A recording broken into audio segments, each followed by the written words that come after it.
seguridad, pero para nuestros trabajadores y sus familias. Hablamos precisamente la semana pasada de la importancia que una economía, ustedes deben de saber que todo aspecto que se trate sobre la economía se refleja directamente en la seguridad de las personas. Vamos a poner un ejemplo, ustedes tienen un seguro de vida, un seguro de gastos médicos, tienen asegurado su automóvil y su casa. Pensando en que ustedes tuvieran un descalabro financiero, ustedes no podrían solventar quizá esos gastos de prevención que son parte del ahorro o de la inversión de ustedes. De tal suerte que si la economía no los favorece con el desempleo, pues ya encuentran ustedes medidas preventivas para hacer frente a los gastos. Sin embargo, si no se sostiene el ingreso por mucho tiempo, la pérdida de esos beneficios es inminente. ¿Cuánto tiempo es lo ideal para que nosotros pudiéramos contar con beneficios fuera de nuestro ingreso normal?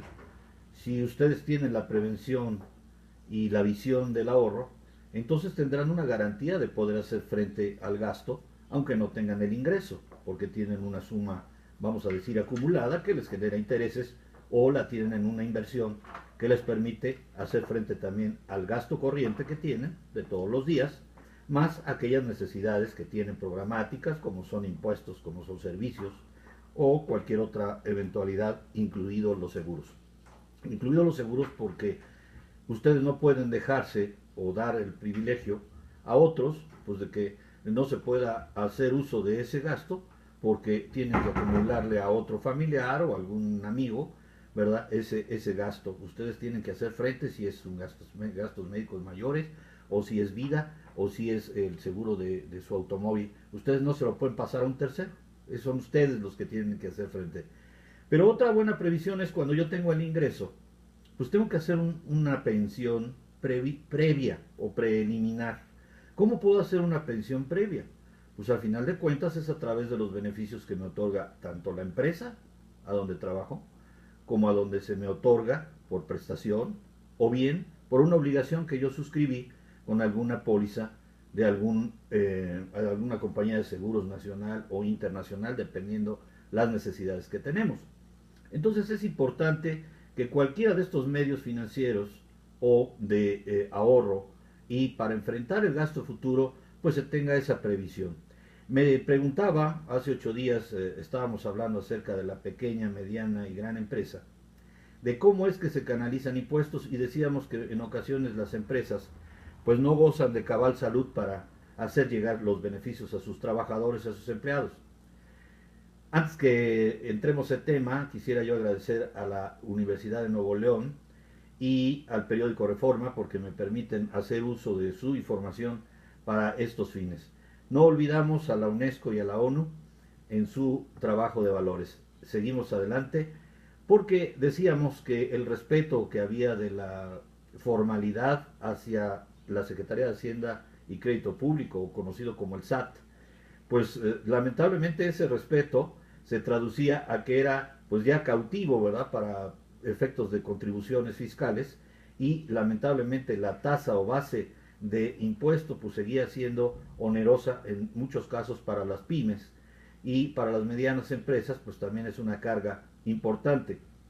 Paco Fuentes, me preguntaste hace 8 días, primo, más que como pregunta me afirmaste y decías bien que también existen empresas que clavan el colmillo, que clavan el colmillo a sus trabajadores, y tienes razón.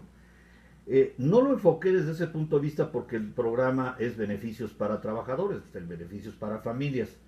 Entonces, sí me parece importante que pudieras tú ver el antecedente de los temas, a ver si queda claro, porque yo también trastoqué el que la gran empresa, pues es una evasora profesional, son evasores profesionales. ¿Sabes que Bimbo no paga impuestos? Nada más para que tengas una idea. Entonces, imagínate si es, vamos a decir que, ¿cuál es el atractivo que tiene el gobierno con una gran empresa? Pues le dicen, te voy a dar muchos empleos. Y entonces haces un balance tú como gobierno y dices, bueno, no es que yo tenga una medida proteccionista de no pago de impuestos, sino de que me viene a aligerar la carga porque yo como Estado debería estar participando en la formación de empleos. y en la inversión pública para generar empleo y generar riqueza a las familias. No lo hace. Fíjense, tenemos hoy una plática muy interesante que encontré en la Universidad de Nuevo León con el doctor Huerta. Y el doctor Huerta decía dos cosas importantes. Tenemos divididos en 80 años, imagínense ustedes, dos tipos de políticas económicas que nos han llevado al caos actual. Después del año 40, después de la Segunda Guerra Mundial hasta los 80, se manejaba una economía pensando en invertir en las zonas productivas, en las áreas productivas de la economía. ¿Qué es eso? Hacer más empresa, hacer más empleo, meter mano de obra, ¿sí? Contratar más. Pues ahí está en Estados Unidos el Big Deal que se hizo en la época de Roosevelt. Hablaba de invertir el Estado en obra pública y adquirir mano de obra, porque venían de una recesión muy fuerte de los años 20, 30, Estados Unidos, y obviamente con la Segunda Guerra Mundial, al terminar ella, pues hay un excedente de productos y hay un excedente de riqueza. Lamentablemente las guerras las usan a veces los ricos para beneficiarse y obtener ganancias. Entonces fue una época ya de estabilidad después de la Segunda Guerra Mundial, amén de las guerras que hubo en Corea y Vietnam, pero yéndonos más a lo doméstico, a lo mexicano, a lo nacional, pues nosotros pasamos por unos eventos terribles después de los 80. No se diga la estatización de la banca, no se diga las crisis recurrentes que hemos tenido y que hasta 2008, 2009 todavía nos golpearon muy fuerte. Y bueno, la del deslizamiento del dólar que todos vivimos sus consecuencias hasta la fecha. Vemos entonces que estas dos economías tienen un contexto diferente. Antes podíamos tener trabajadores recibiendo sus beneficios como contraprestación o prestación en su empresa. Ahora hemos dejado de lado a todos estos entes comerciales que no están bien, vamos a decir, como dicen ahora, no están bien ubicados porque no tienen ni prestaciones, ni tampoco tienen un salario, y están fuera de la ley por lo general. Entonces, ya hablábamos que esos informales ilícitos no los íbamos a tocar como tema, pero sí es cierto, hay empresas que abusan, ¿no? Y entonces no hacen cumplir o cumplen con los mandatos de ley. También otra iniciativa importante es que las prestaciones del Seguro Social, y me voy a referir en el caso de la Asamblea General número 106, que tuvo verificativo el día de ayer, como testigos de honor estuvieron el presidente de la República y Luis Videgaray, el señor González, José Antonio González, que es él presidió el Consejo el día de ayer, el Consejo General, dijo, entre otras cosas, que había problemas financieros, pero que ahora ya habían hecho un parteaguas y que se había aprovechado los descuentos en el presupuesto para pues optimizar un poquito las ganancias del seguro. Yo tengo mis dudas verdaderamente si estas cifras son oficiales. El compromiso del presidente Peña Nieto de no privatizar el seguro social, pues también es un buen deseo. Finalmente se está haciendo coparticipación o se subrogan algunos de los trabajos que tendría que hacer el IMSS, como puede ser laboratorios o medicamentos, o se hizo una inversión mayormente importante sobre medicamentos, pero el abasto no está garantizado, eso se los puedo decir. Finalmente las quejas de cada uno de ustedes nos pueden hablar más de lo que está pasando en la realidad que otra cosa. Entonces, tomando en consideración que no podemos hacer frente al seguro universal como son las pretensiones del gobierno y que por otro lado nuestra economía no está tan bollante ni tan fuerte como sabemos, tenemos entonces que plantearnos seriamente como empresas, si el 70-80% de las empresas son micro y pequeñas y medianas en nuestro país y dan el 70-80% del empleo, entonces, ¿qué nos queda? Nos queda la opción de nosotros tener un contrato con una compañía de seguros, como en este caso agradezco a Nacional Provincial habernos dado el producto, en el que se tiene protección financiera para el participante y sus dependientes económicos. Finalmente, a un muy bajo costo, se requieren de 10 personitas en términos generales para poder dar esta prestación, y además está relacionada con la previsión social que sabemos por las necesidades muchas empresas no cubren o no podemos cubrir. Finalmente el seguro social sí se convierte en una obligación, pero sabemos que por la realidad de las cuotas que tanto los trabajadores como los patrones tienen que pagar, a veces son insostenibles.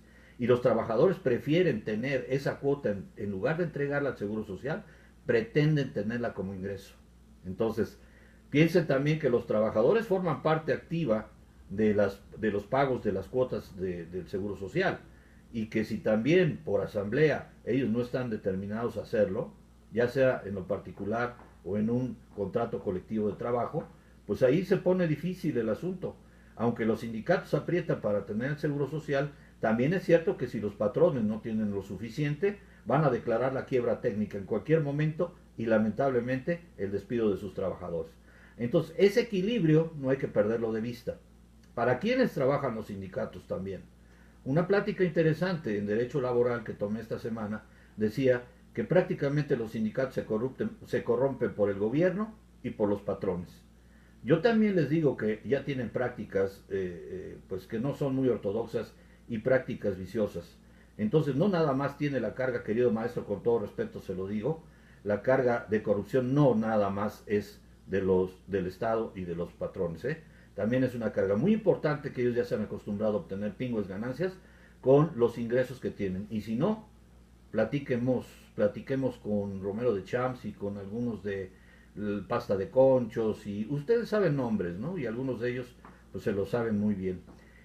Yo lo tomo porque precisamente es a través de estos sindicatos como se obtienen precisamente estos aciertos o conquistas que se llaman laborales, que a veces sangran al patrón y a veces sangran a los trabajadores. Pero es cierto, a veces también se incumplen, es cierto. O bien se trata de dar una protección privada con un nivel de mejor calidad y mayor calidad que el que da el Seguro Social. Y no nos hagamos, aunque sea una obligación como marque la ley, también no están obligándose a entregar buen servicio. Y es exactamente lo que se le demandó ayer, que se entere a toda la sociedad en su conjunto, y la CONCAMIN demandó ayer al presidente Peña Nieto que se haga una reunión de altura precisamente entre todos los sectores de la sociedad para encarar el problema y enfrentarlo. No es fácil, se dice que se tiene la obligación, pero la obligación debería tener su correspondiente derecho, que es la prestación adecuada y de nivel de calidad de los servicios que otorga el Seguro Social y el ISSSTE, que no se tiene, y que no me venga el desplegado que tiene hoy el periódico Reforma a decir que todo esto va a ser una maravilla, que se va a trabajar en mejorar la atención y no privatizarla. Entonces, si se va a mejorar y va a seguir siendo un patrimonio de los mexicanos, ¿por qué si los mexicanos pagamos esas cuotas no obtenemos el servicio de calidad como respuesta?